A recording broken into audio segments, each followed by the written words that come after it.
You are not tired. You are overstimulated. You sit down to focus. 5 minutes later, your hand is on your phone, not because you are weak, because your brain has been trained to escape. Every scroll feels harmless, but it is slowly destroying your ability to focus. This is why you feel busy all day and still get nothing done that actually matters. Today, you are going to see exactly what is happening inside your brain, and more importantly, how to take your focus back. Not with motivation, with control. You wake up already a little tired, not physically, mentally. Before your feet even touch the floor, your hand reaches for your phone. No decision, just habit. You check one notification, then another, then something random catches your attention. And just like that, your brain is no longer yours. Now fast forward a few hours. You finally sit down to do something that actually matters.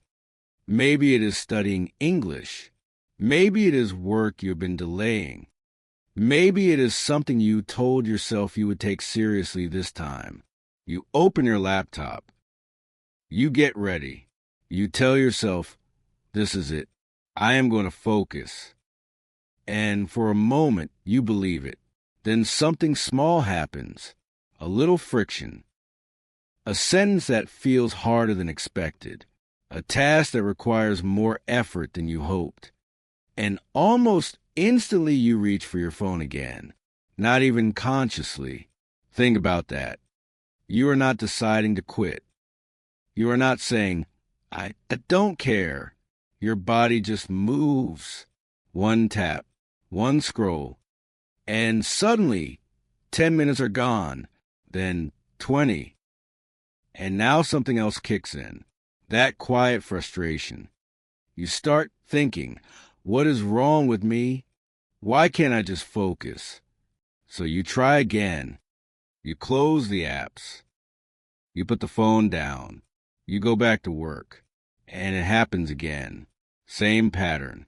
Same outcome.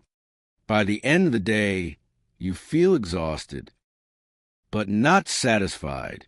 You were busy, but you did not move forward. Let that sink in. This is the part people rarely say out loud. You are not confused about what matters. You already know what you should be doing. You just cannot stay with it. And that creates a very specific kind of pressure. Not loud, not dramatic, quiet. It shows up when you sit in your car for a minute before going inside. It shows up when you open your laptop and hesitate. It shows up when you realize another day passed and nothing really changed. Are you actually tired? Or are you constantly pulled in 10 different directions at once? Because those are not the same thing. And if you keep treating this like a discipline problem, you will keep blaming yourself for something you do not fully understand. That is the trap. Not one big failure. 100 small breaks in focus. That is what drains you. That is what keeps you stuck. That is what slowly disconnects you from the person you are trying to become. And the worst part is it feels normal now. But this is where most people get it wrong. They think this is about discipline. They think this is about willpower. It is not. There's a reason this keeps happening. And it is smaller than you think, but more powerful than you realize. Your brain has been trained. Every time you pick up your phone and get something new, a message, a video, a like, your brain gets a small reward. A quick hit. Fast. Easy. Effortless. That reward is dopamine, not motivation, not happiness. Dopamine is a signal that says, this matters. Do this again. Now think about how often that happens in your day. Every scroll, every swipe, every refresh. Your brain is getting trained to expect a reward every few seconds. And this is where it gets dangerous. When your brain gets used to fast rewards, it starts rejecting slow ones. Reading becomes hard. Studying feels heavy. Deep work feels almost painful. Not because you are incapable, because your brain has adapted. This is called dopamine desensitization. In simple terms, the more cheap stimulation you consume, the less sensitive your brain becomes to effort. So normal tasks stop feeling rewarding. And when something feels hard, your brain looks for an exit. That exit is always the same. Your phone, a new tab, a quick distraction. And here's the part most people never notice. Every time you switch tasks, your brain pays a cost. A real one. It is called a switching cost. You think you are multitasking, but you are not. You are just switching again and again and losing energy every time. There's even a delay. After a distraction, your brain does not instantly go back to focus. It takes time to recover. Sometimes 10 minutes, sometimes 20. So when you check your phone for just a second, you are not losing a second. You are losing your entire momentum. Think about your last focus session. How long did it actually last before something pulled you away? And how long did it take to get back into it? This is not random. This is a pattern. Trigger, urge, escape, relief, repeat. That is the loop. And the more you repeat it, the stronger it becomes. So when you sit down to do something meaningful, your brain is not neutral. It is already biased toward distraction. That is why you feel resistance so quickly. That is why 5 minutes feels like a struggle. Not because you do not care. Because your brain has been trained to escape effort. Let that sink in. You are not lazy. You have been conditioned. And once you see that clearly, you stop asking, "What is wrong with me?" And you start asking, "What have I trained my brain to do?" Now, here is something most people misunderstand. High performers are not built differently. They do not wake up with more motivation. They do not have superhuman focus. They just protect something you give away all day. Their attention. Look at how they actually live. Not the highlight version. The real one. Simple, controlled, deliberate. There's a famous example. Steve Jobs wore the same black turtleneck almost every day, not because he lacked style, not because he did not have options, because he understood something most people ignore. Every small decision drains mental energy. What to wear, what to check, what to respond to. It all adds up. So he removed the unnecessary. He reduced noise before it had a chance to exist. Think about that. Most people try to improve focus by adding more tools, more apps, more systems, more hacks. But the people at the top do the opposite. They remove, they simplify, they create an environment where distraction has no place to enter. And here's the part that matters most. They are not chasing stimulation. They are comfortable without it. That is the difference. They can sit with a hard problem longer than you can, not because it feels good, because they are not constantly escaping the moment. It becomes uncomfortable. Let's make this real. Imagine two people sitting down to work. Same task, same time. The first person starts working. 5 minutes in, it feels a little hard. Without thinking, they check their phone. Just 1 second. But that 1 second breaks the flow. Now their brain is split. Part of it is still on the task. Part of it is chasing something easier. So they go back and forth. Work, scroll. Work, scroll. By the end of the hour, they feel drained. But nothing is finished. Now the second person. Same discomfort, same difficulty, but they stay. They do not escape. They sit in that friction for a little longer, and something shifts. The task becomes clearer. The mind settles. The focus deepens. This is the part people never see. Focus is not something you start with. It is something that appears after you stay. But if you leave too early, you never reach that state. So you believe you cannot focus, when the truth is you never stayed long enough to find it. That is the pattern.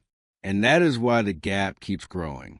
Not because they are better, because they are willing to experience what you keep avoiding. Silence, boredom, friction, that is where real work happens. That is where progress is built. And most people never stay there long enough to see it. There is a system running in the background of your life. You do not see it. You do not question it. But it is shaping your days. Quietly, consistently. And this is the part most people never notice. It always starts small. You sit down to work. Everything is fine for a moment. Then something shifts. A sentence feels harder than expected. Your mind slows down. The task asks a little more from you. That is the trigger. Not dramatic.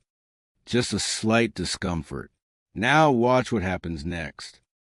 Your brain does not say, stay here and push through. It says, find something easier. That is the urge. And it feels automatic. You do not debate it. You do not analyze it. Your hand moves.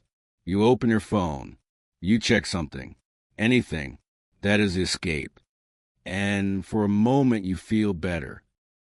Relief. No pressure. No friction. No effort. Just easy stimulation. That relief is a reward. And your brain takes note. Good choice. Do that again next time. That is reinforcement. And now the loop is complete. Trigger. Urge. Escape. Relief. Repeat. Think about how many times this happens in a single day. Not once. Not twice. Dozens. Maybe hundreds. While working. While studying. Even while relaxing. You are constantly training your brain to avoid difficulty and chase ease. That is a system. And here's the part that makes it worse. Your environment is helping it. Your phone is always within reach. Notifications are always on. Tabs are always open. Everything around you is designed to interrupt you. So even if you try to focus, you are surrounded by triggers. A vibration, a sound, a flash on the screen. Each one is a doorway back into the loop. And over time, something changes. You stop trusting your own attention. You sit down to work, and you already expect yourself to break. Think about that. You do not even believe you can stay focused anymore. That is not a personality trait. That is conditioning, built one small escape at a time. This is why it feels so frustrating, because on the surface, it looks like a discipline problem. But underneath it is a trained pattern, a system you have been reinforcing every single day. And if you do not interrupt it, it will keep running. Tomorrow, next week, next year, same trigger, same escape, same result, busy, but going nowhere. Now stop for a second.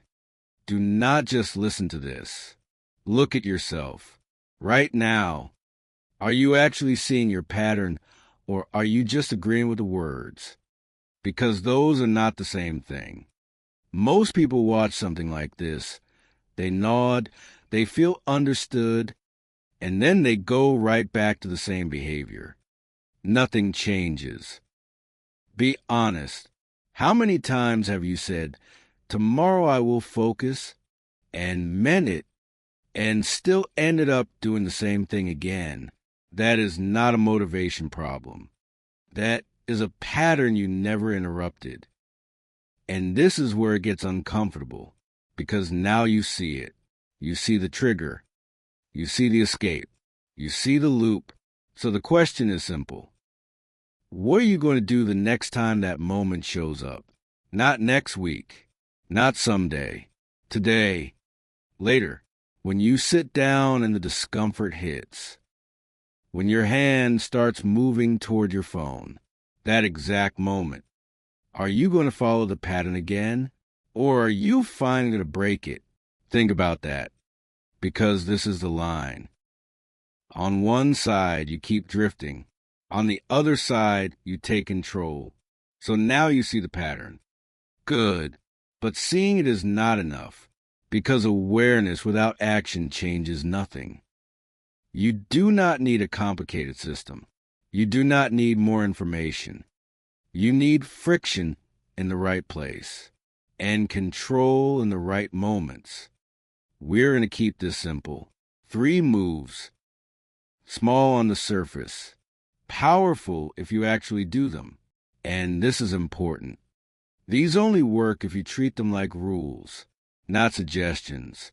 Let's start with the first one. The moment your day begins.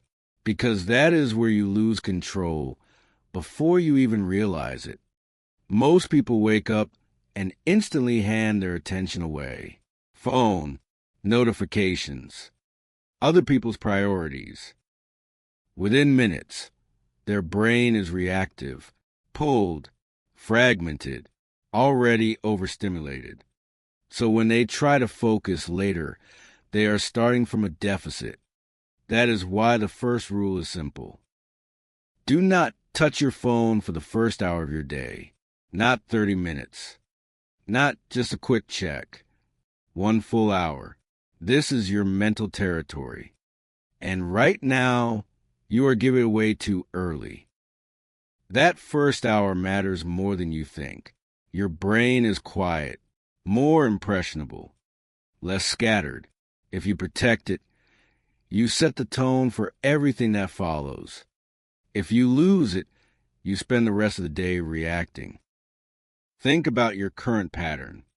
You wake up, you scroll, and before the day even starts, you are already behind.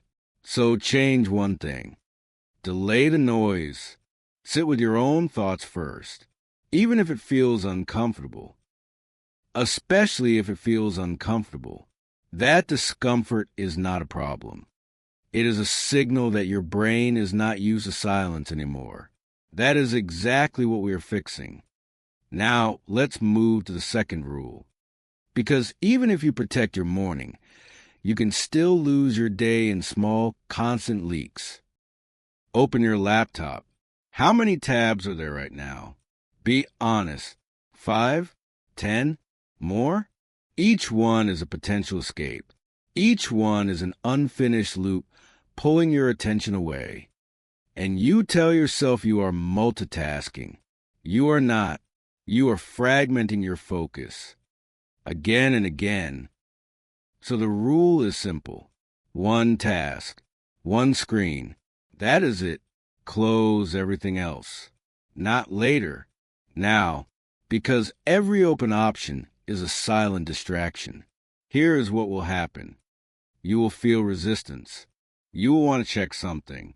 You will feel like you are missing out. That feeling is the addiction talking. Stay anyway. Give the task more time than you usually do. 5 more minutes. Then 5 more. And something will shift. The friction will decrease. Your mind will settle. Focus does not appear instantly. It builds when you stop interrupting it. Remember that. Focus is built, not found. Now the third rule. This is the one most people avoid because it sounds too simple and too uncomfortable. Every day, sit in silence for 10 minutes. No phone, no music, no distraction, just you and your thoughts. That is it. At first, it will feel strange. Your mind will jump. You will feel restless. You will want to escape. Good. That is the point. Right now, you cannot tolerate stillness. So you keep running to stimulation. This practice reverses that. It retrains your nervous system to stay, to not react instantly, to not escape the moment it becomes uncomfortable. And this changes everything. Because that exact skill is what you need when real work begins, when things get hard, when focus starts to slip. Instead of leaving, you stay. Let me make this practical. You are working. You hit a difficult part. Old pattern. You reach for your phone. New pattern. You pause. You breathe. You sit in that discomfort for just a little longer. That is the rep. That is how you rebuild control, not in theory, in that exact moment. So keep it simple. Protect your morning. Limit your input. Train your stillness. 3 moves. That is enough to break the loop if you actually follow through. And that is the part most people avoid. Not because it is hard, because it is consistent. And consistency is where the real change happens. Now slow down for a moment, not to learn something new, but to look at what you are already doing, because this is where things become clear. Every time you reach for your phone to escape a difficult moment, you are making a trade. It feels small, it feels harmless, but it is not. You are trading focus for comfort. You are trading progress for stimulation, and you are doing it over and over again. So ask yourself something honestly. What are you building with your current pattern? Not what you want to build, not what you plan to do. What are your actual daily actions creating? Look at your last few days. How much time went into something meaningful? And how much disappeared into noise? No judgment. Just look, because this is the part most people avoid.